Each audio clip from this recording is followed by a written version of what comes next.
Hi, this is Tamara from mooglyblog.com, and in this video I'm going to be demonstrating the winged wrap. That is a free pattern you can find on mooglyblog.com, and on the written pattern you'll find all the details, including a crochet symbol chart.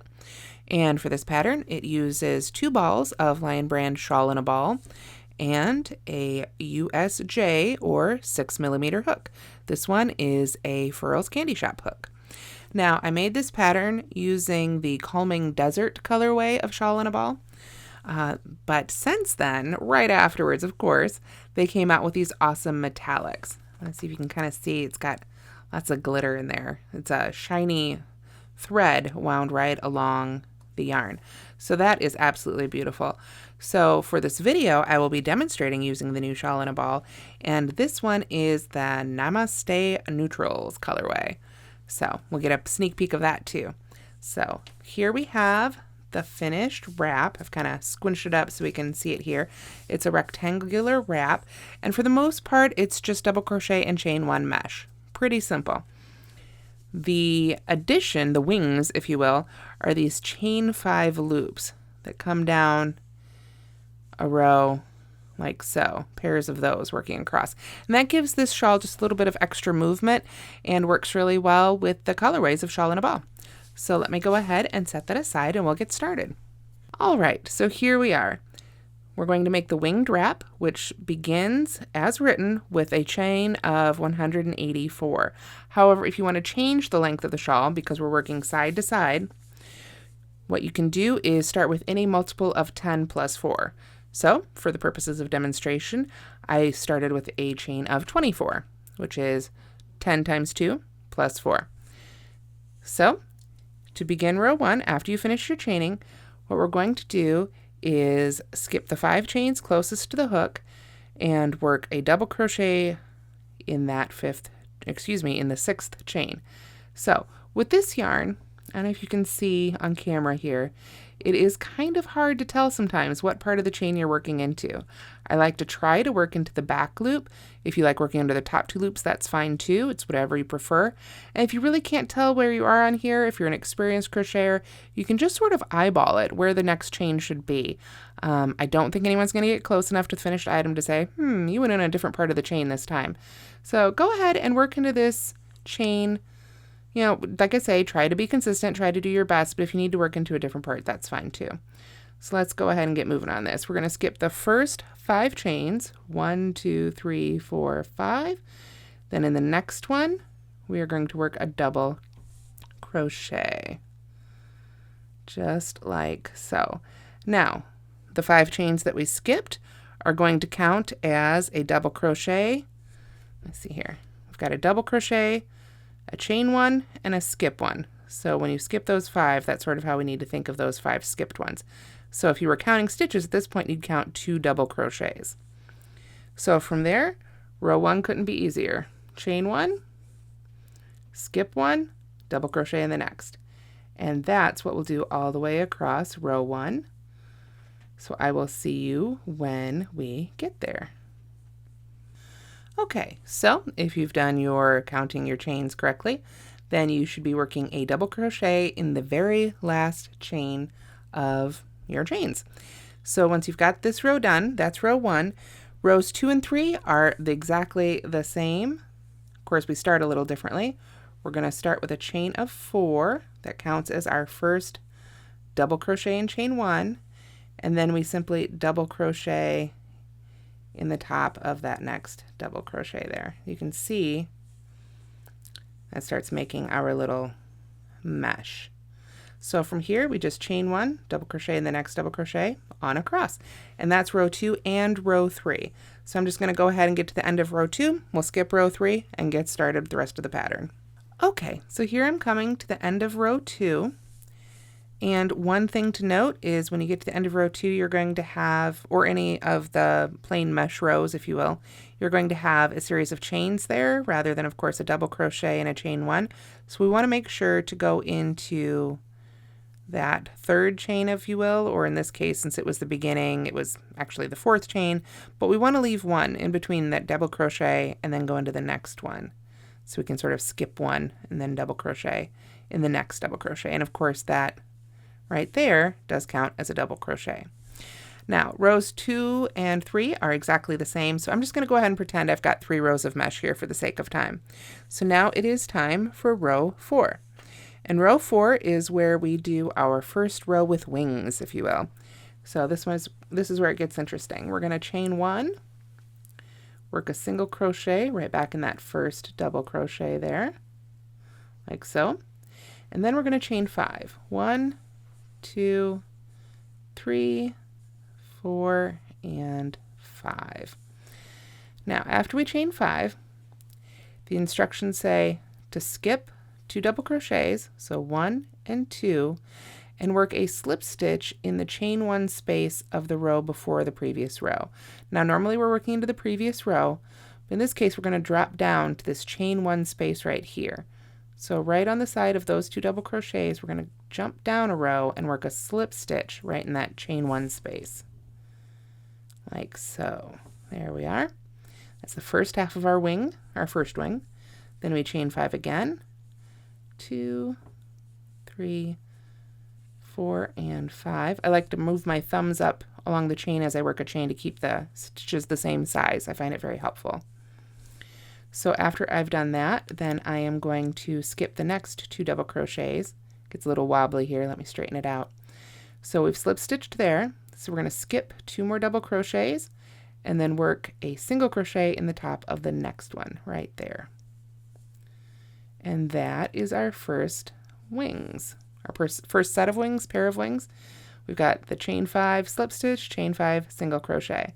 So that's what we're going to do again. Of course, because we're working our teeny tiny shawl, we're not going to have too many repeats here. This will be the last one, but we chain 5, skip 2, 1, 2, come down to the chain 1 space of the row before the previous row, right there, and work a slip stitch right around that chain 1 space, like so. Then chain 5 again, 2, 3, 4, 5, and skip those next 2 and work a single crochet in the top of the next one. So remember to skip a chain there, skip a chain there, and then single crochet in the chain after that. I like to use my hook as needed to tease apart those strands there. And that is how you work row 4. So row 5 is going to be sort of an in-between mesh row. What we're going to do is chain 1, single crochet in the first one there, just as before. Then we're going to work our mesh. We're going to chain 1 and working in front of the chain 5s. Remember, since we've turned, those chain 5s are now on the back of our work. So we want to basically ignore those. We're going to move to the next double crochet from the row before the previous row, and we're going to work our double crochet right in there. So if it helps, you can put your fingers right in between the chain 5 and the last mesh row to help you keep those chain 5s out of the way. So we're going to chain 1, double crochet in the next one, and just work our mesh on across again. The difference here is that after we've made 4 double crochets like this, ignoring our wings from the previous row, we will come to a double crochet that is worked into with that single crochet in between the wings. So you've got a single crochet, chain 1 double, chain 1 double, chain 1 double, chain 1 double on across 4 times, then chain 1 again, and then we look here at this next one. Now, because it folds over, you have to really watch for this. It'll fold over so it looks like it's just another double crochet, but really that has a chain 1 in it that anchored our wings. So that's the chain 1, or excuse me, not a chain 1, a single crochet that anchored between our wings. So we want a single crochet right back into that stitch. 2 single crochets are about the height of a double crochet, so you can see how that works out. Then once again, it's chain 1, double crochet in the mesh of the previous row there, the next double crochet, chain 1, and do it on across. Once again, we'll have 4 double crochets in between each of the single crochets in this row. And of course, chain 1s between all the stitches. And that's just a good visual cue to help make sure that you're on track, that you haven't lost your place haven't missed one of those single crochets. They tend to fold over like I showed you and try to hide. So we've got our next single crochet, 4 double crochets. We must be at the end.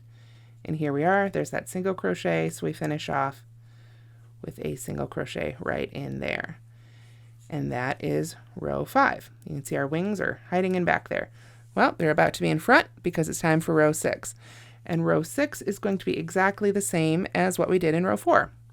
Start with the chain 1, single crochet there. There we are. And once again, I'm going to chain 5. 1, 2, 3, 4, and 5. Sorry, I need to pull up some more yarn here. Going through a fair bit of it in this demo. There we go. Lots of yarn to use. So after we chain 5, we come back and look at our mesh again. We skip 2 of the double crochets we just made, and we're going to slip stitch in that next chain 1 space of the row previous.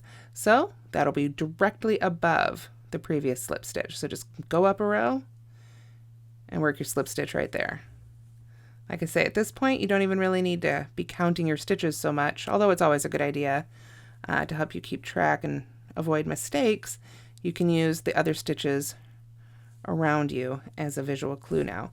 So we'll skip those next 2 and we'll come back to where those single crochets are and work another single crochet. So you can see the wings just stack directly on top of each other. There's one set there and another set there. So let's do the same thing again. We chain 5, then we come over here, find our previous slip stitch, our next slip stitch in the chain 1 space of the row directly above it, like so, and then chain 5 again to finish up that set. 4 and 5. Then, because we're only doing 2 repeats here, this will end in the last single crochet. Otherwise it would be another single crochet and then more wings on across. So that is how you work row 6. So now we've got our two sets of wings here, one directly on top of the other. Now from there, it's mostly setting up some mesh rows to get us a little bit of space before our next set of wings. So for row 7, we're going to repeat row 5. We chain 1, single crochet in the first one there. There we are. And then chain 1, and then again, ignoring those wings, 'cause remember now they're in back, we're going to make our mesh in the double crochets of the previous row. And once again, of course, it'll be 4 double crochets in between each single crochet.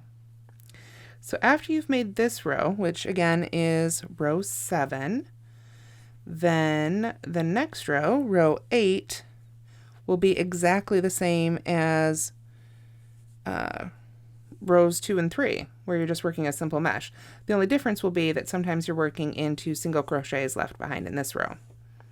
Because you can see, we still have to work a single crochet in the single crochet here. So for the next row of mesh, even though it's just regular double crochet mesh with no single crochets in it, you will have to work into some single crochets.